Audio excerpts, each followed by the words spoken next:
이무기가 살았던 못을 메우고 선운사를 세운 검단선사. 백제 위덕왕 때 인적이 끊긴 심산유곡의 동굴에서 홀로 초금목피와 흐르는 계곡 물로 허기를 달래며 수도에 정진하는 40 후반의 도승이 있다고 해서 사람들이 그의 검은 얼굴을 빗대어 검단선사라고 불렀다고 한다. 검단선사가 어느 날 동굴 속에서 좌선하여 선정에 들었을 때 금빛 찬란한 후광 속에 관세음보살이 현몽을 하였다. 관세음보살은 눈빛처럼 하얀 옷을 입고 왼손에는 감로수 병인 정병을 들고 있었으며 오른손에는 푸른 버드나무 가지를 들고서 자비로운 미소로 이렇게 말했다. 검단선사, 그대에게 말세 중생을 구제하려는 제불 보살의 뜻을 전하오. 말세의 유주무주 영혼을 천도할 수 있는 지장보살의 진신이 상주하는 지장도량을 만들어 주시오. 인연의 때가 도래하였소. 검단선사는 관세음보살을 칭견하는 감격스러움에 눈물을 흘리면서 합장하여 지성으로 3번 예배를 드리고 합장한 채 무릎을 꿇고 거룩한 관세음보살을 우러르며 물었다. 말세 중생이 의지하고 영원 천도를 할 지장도량은 어느 곳이옵니까? 그러자 관세음보살이 서해안에 있는 도솔산이요. 그 도솔산에 지장도량의 절을 지어 중생을 인도하여 주시오 하였다. 이에 검단선사는 관세음보살에게 생명이 위태로울 수도 있는 2가지 어려운 관문을 극복하고 도솔산을 기필코 지장도량으로 만들겠다고 서원하였다. 그것은 첫째, 현재 도솔산에 있는 사나운 산적 무리를 교화하여 그곳을 떠나게 하고 그 자리에 대웅보전을 세우고, 둘째는 말세의 지장도량이 들어설 성지 도솔산에 용이 되려고 수행하다 승천하지 못한 사나운 암 이무기 한 마리가 악의를 품고 인간들에게 악행을 자행하니 그 이무기를 악에서 선으로 교화하여 떠나게 하라는 것이었다. 이후 검단선사는 전라북도 고창군 아산면 삼일리에 있는 도솔산을 찾았다. 그곳은 첩첩산 중에 울창한 숲으로 관리의 행정력이 전혀 미치지 못하는 곳이었다. 당시 이 무법천지에는 장호와 장표라는 형제가 산적의 무리를 거느리고 온갖 행패를 다 부리고 마을을 위협하고 있었다. 그러나 장호와 장표도 지금의 도솔암 근처에는 두려워서 얼씬하지도 못했다. 그곳에 기둥 굵기에 못된 암 이무기가 살고 있다는 소문이 있었기 때문이었다. 사람들의 입을 통해서 이 무서운 이무기의 소문은 공포 자체로 세상에 전해졌다. 어느 날 밝은 밤 술에 얼근이 취한 장호와 장표는 소문의 진위 여부를 확인하려고 도끼와 창을 들고 이무기의 구역으로 숨어 들어갔다. 그리하여 장호, 장표 2 형제는 마침내 어느 바위 위에 고운 옷을 입은 30대 초반의 아름다운 여자가 홀로 바위 위에 앉아서 달을 우러르며 혼자 흐느끼고 있는 것을 발견하였다. 그러나 장호, 장표 형제는 이무기에게 대드는 순간 공이 튀듯이 바위 밑으로 떨어져 온몸에 상처를 입고 간신히 목숨을 부지하여 달아났다. 이때 검단선사가 2 형제를 찾아가서 따뜻이 대하면서 설법을 하기 시작했다. 산적 형제는 점점 검단선사의 이야기를 들으면서 존경하는 마음이 되었다.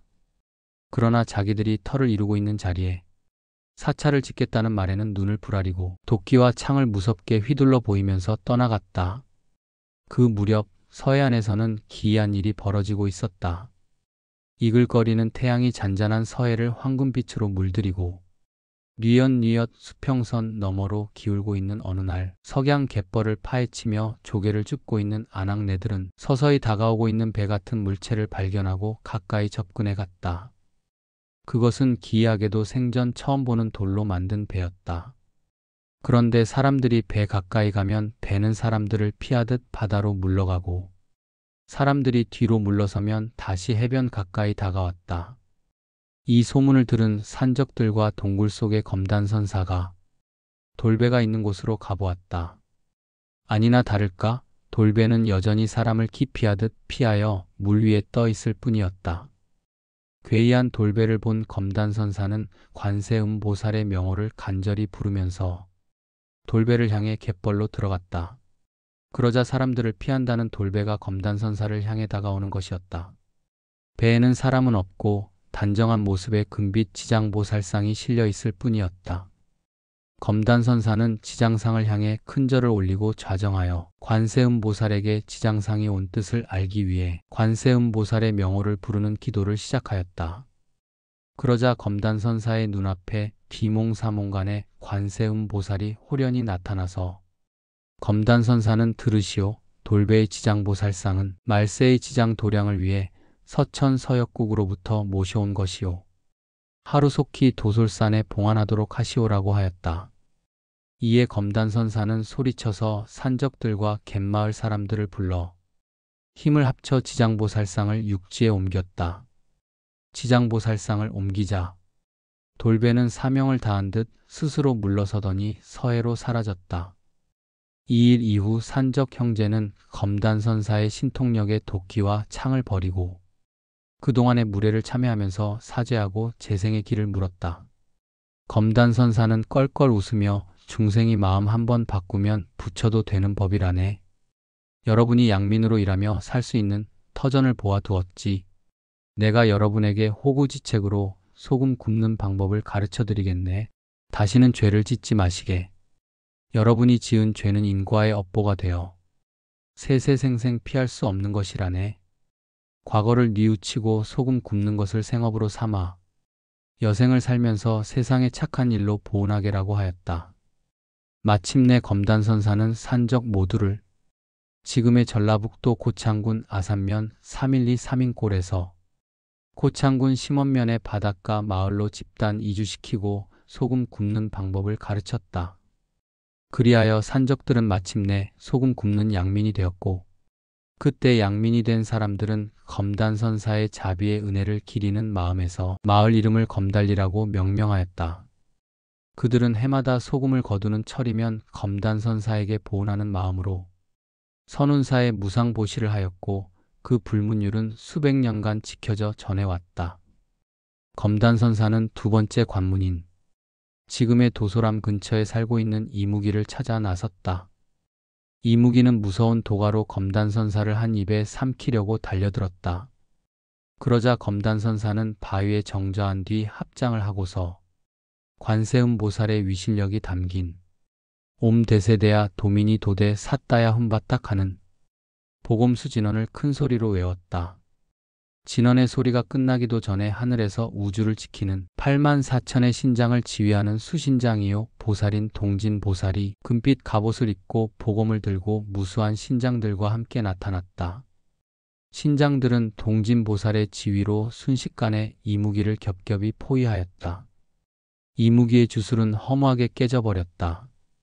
이무기는 눈물을 흘리면서 검단선사에게 참회하고 용서를 구하였다. 암 이무기는 검단선사의 머리 위를 3번 날아돌며 도솔산이 흔들리도록 소리쳐 경의를 표하고 지금의 고창 방장산으로 날아갔다. 암 이무기가 도솔산을 떠날 때 도솔산 바위에 굴을 뚫었는데 그 후 사람들이 그곳을 용문굴이라고 부른다. 용문굴은 지금의 도솔암 위쪽 바위에 있다. 마침내 검단선사는 혼신의 힘을 다해 산적이 살던 곳에 선운사를 창건하였고 이무기가 조화를 부리며 살던 도솔암 인연의 바위 위에 지장보살의 진신상주를 의미하는 지장보살상을 모셨다. 드디어 도솔산의 말세 중생의 영혼을 천도하는 지장성지가 열린 것이다. 첫눈이 펄펄 내리는 어느 날 오전 검단선사는 자신의 선실에서 수명이 다했음을 깨닫고 그를 따르던 사부 대중을 불러 아래와 같이 부촉하였다. 나의 육신은 재행무상에 의해 멸하지만 영혼은 도솔산의 산신이 되어 영원히 말세고의 중생의 지장 도량을 지키겠다. 도솔산의 승려들이여 뼈를 깎는 수행 정진으로 정각을 이루고 오직 고의 중생을 위해 헌신할 때 말세 불법은 도솔산에서 일어난다. 도솔산의 승려들이여 재행은 무상하니 방일하지 말고 촌음을 아끼어 수행 정진하고 중생을 위해 자비를 실천하라.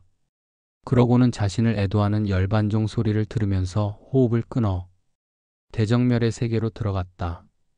당시만 해도 선운사는 3천여 명의 승려가 거처할 만큼 거대한 규모를 자랑했다고 전한다.